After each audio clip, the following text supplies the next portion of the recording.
thank you everyone for joining us on such short notice. I think it's really important that we get as much accurate information out into the public as possible. I will tell you, I am very alarmed by the conspiracy theories that are being floated through social media and other avenues. And so the more information, the more accurate information we can get out, I think the better. So I first want to say that I am grateful to the city of El Paso and the very professional staff at the El Paso International Airport that have been dealing with this very abrupt, unannounced decision by the FAA. I learned about this 10-day closure, not through the administration, not through the FAA, which is the agency that made the decision. I learned about this through a member of the federal workforce who wanted to ensure that I knew what was happening. If I had not been made aware last night around 11 p.m. Eastern time, I would have had no idea until I woke up this morning. As soon as I learned about this, I immediately got on the phone with a number of different leaders, including local leadership. And what I can tell you with absolute certainty is that the FAA did not notify anyone locally. They did not notify me, as I mentioned, and I represent the El Paso International Airport. I also represent Fort Bliss and the El Paso community. They did not alert the El Paso International Airport. They did not alert the El Paso city manager or the El Paso mayor. So everyone locally on the ground was in the dark. And the impact, obviously, is highly consequential. Closing airspace to everything and everyone means that you're not just halting training activity that's happening at our military installation. You're not just impeding and halting all commercial travel. You're also impacting medevacs, for example, and emergency helicopters that fly, that need access to the airspace in case of an emergency.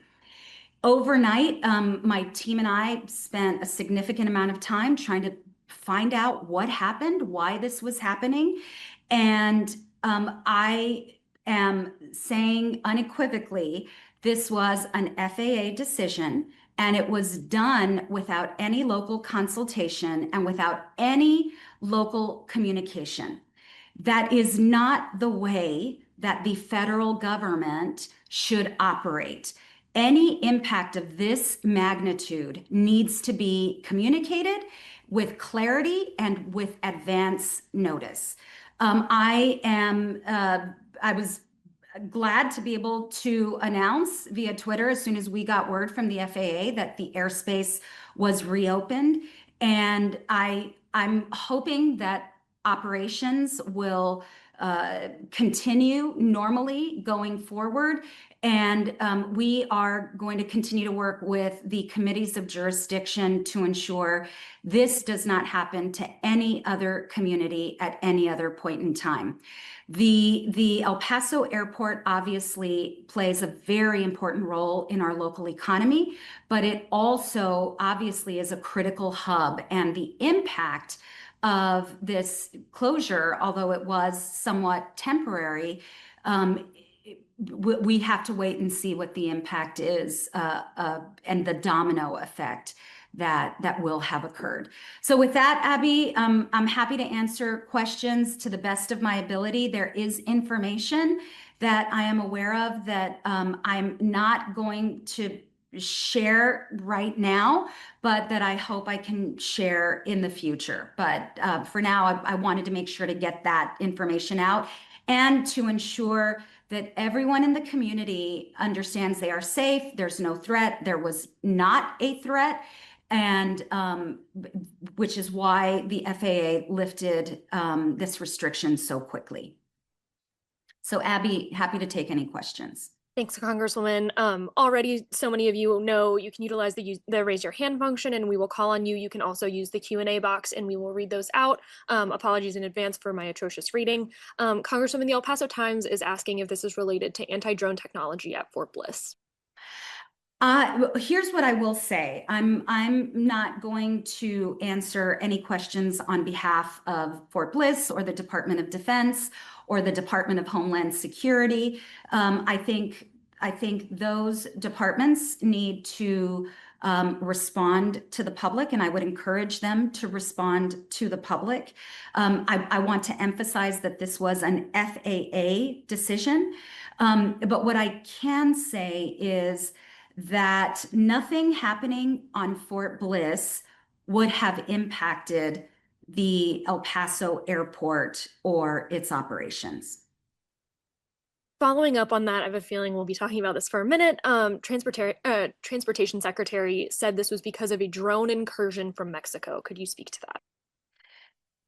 Those of us who live in El Paso likely have known that there have been drone incursions from Mexico going back to as long as drones existed.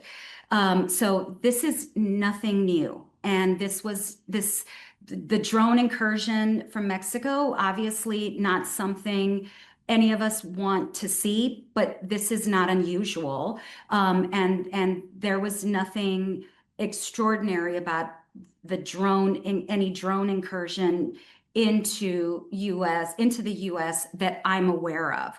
And I've communicated with the ranking member of the House Armed Services Committee, and he and I have pretty much the same information right now. And if there were any incursion that would have posed a threat, the Armed Services Committee would have been made aware, and that would have been shared with me in my conversation with the ranking member this morning. I think the other thing that I think is important for the public to know is the drone situation with Mexico has been a topic of our committee work, both on the Armed Services Committee and on Defense Appropriations and other committees here in Congress for years. So this is not new. And as far as I am aware, and the committees in DC are aware, there was nothing different or extraordinary about a drone from Mexico last night. So I think that's all I will say about that. Rose, go ahead. Hey there. Sorry, I think you're probably not going to answer this, but then does that mean you are questioning the answer that the DoD is giving this morning about the Mexican drone coming over and causing this to happen?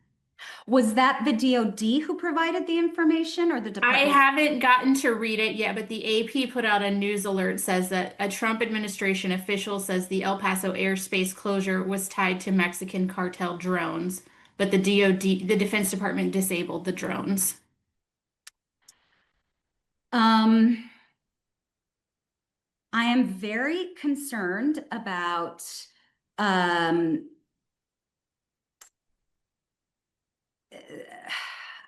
let me frame this very carefully. I understand, yeah. I believe the FAA owes the community and the country an explanation as to why this happened so suddenly and abruptly and was lifted so suddenly and abruptly. And based on the information I have right now, which is the same information that the House Armed Services Committee has been provided, the ranking member in Congress, that is not the information. What you've just shared is not what we in Congress have been told. Understood. And then just to get the timeline correct, you said it was about 11 p.m. when you became informed, or do you know about when the hold started?